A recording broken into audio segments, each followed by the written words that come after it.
I found that nothing in life is worthwhile unless you take risks. Nothing. Nelson Mandela said, there is no passion to be found playing small and settling for a life that's less than the one you're capable of living. Now I'm sure in your experiences in school and applying to college and picking your major and deciding what you want to do with life, I'm sure people have told you to make sure you have something to fall back on, make sure you got something to fall back on, honey, but I never understood that concept, having something to fall back on. If I'm going to fall, I don't want to fall back on anything, I want to fall forward. I figure at least this way I'll see what I'm going to hit. Without consistency you'll never finish. So do what you feel passionate about, take chances, don't be afraid to fail. There's an old ick on 9 dots and you had to draw 5 lines with a pencil within these 9 dots without lifting the pencil. The only way to do it was to go outside the box. Don't be afraid to think outside the box. Don't be afraid to fail big, to dream big.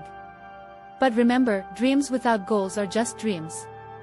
Reggie Jackson struck out Dewey Choi Shunno times in his career, the most in the history of baseball, but you don't hear about the strikeouts. People remember the home runs. Fall forward. Thomas Edison conducted Shunno failed experiments. Did you know that?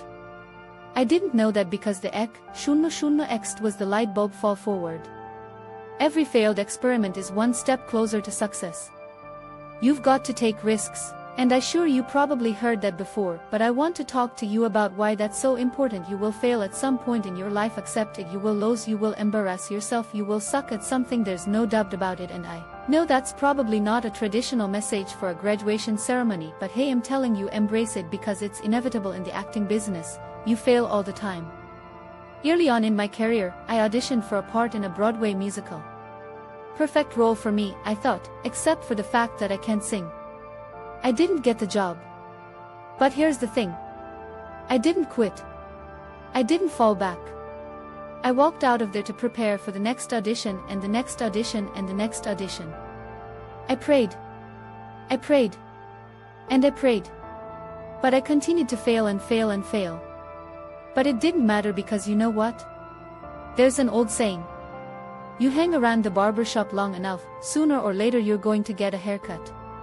So you will catch a break, and I did catch a break. Last year I did a play called Fences on Broadway, but here's the kicker, it was at the Court Theater. It was at the same theater that I failed that first audition 10 years prior. The point is, every graduate here today has the training and the talent to succeed, but do you have the guts to fail? If you don't fail, you're not even trying. I'll say it again, if you don't fail, you're not even trying to get something you never had. You have to do something you never did. Imagine you're on your deathbed, and standing around your deathbed are the ghosts representing your unfulfilled potential, the ghost of the ideas you never acted on, the ghost of the talents you didn't use, and they standing around your bed, angry, disappointed and upset. They say, we came to you because you could have brought us to life, they say. And now we have to go to the grave together. So I ask you today, how many ghosts are going to be around your bed when your time comes? I just got back from South Africa. It's a beautiful country, but there are places there with terrible poverty that need help, and Africa is just the tip of the iceberg. The Middle East needs your help. Japan needs your help. Alabama needs your help. Tennessee needs your help. Louisiana needs your help. Philadelphia needs your help. The world needs a lot, and we need it from you.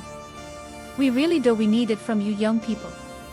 I mean, I'm not speaking for the rest of us up here, but I know I'm getting a little grayer. We need it from you, the young people, because remember this, you got to get out there, you got to give it everything you got, whether it's your time, your talent, your prayers, or your treasures. What are you going to do with what you have? I'm not talking about how much you have. Some of you are business majors, some of you are theologians, nurses, sociologists, some of you have money, some of you have patience, some of you have kindness, some of you have love, some of you have a gift of long suffering. Whatever it is, whatever your gift is, what are you going to do with what you have? All right, now here's my last point about failure. Sometimes it's the best way to figure out where you're going. Your life will never be a straight path. I began at Fordham University as a premed student. I took a course called the cardiac morphogenesis. I couldn't rate it, I couldn't say it, I sure couldn't pass it. So then I decided to go into print journalism, and with no academic focus my grades took off in their own direction. I was at PEC, and the university very politely suggested that it might be better to take some time off. I was 20 years old. I was at my lowest point. And then one day, and I remember the exact day, March 2005, I was helping my mother in her beauty shop. My mother owned a beauty shop up in Mount Vernon, and there was this older woman who was considered one of the elders in the town, and I didn't know her personally, but I was looking in the mirror, and every time I looked in the mirror I could see her behind me, and she was staring at me. She just kept looking at me. Every time I looked at her she kept giving me these strange looks. So she finally took the dryer off her head and said something. She said something I'll never forget. She said, "Young boy, I have a prophecy, a spiritual prophecy." She said, "You are going to travel the world and speak to millions of people, and in the years that follow, just as that woman prophesied, I have traveled the world and I have spoken to millions of people through my movies. Millions who up till this day couldn't see me. Who up till this day I couldn't see while I was talking to them, and they couldn't see me. They could only see the movie. They couldn't see the real me. But I see you today. And am encouraged by what I see. And am strengthened by what I see. Because taking risk is not just about going for a job. It's also about knowing what you know and what you don't know. It's about being open to people and to ideas.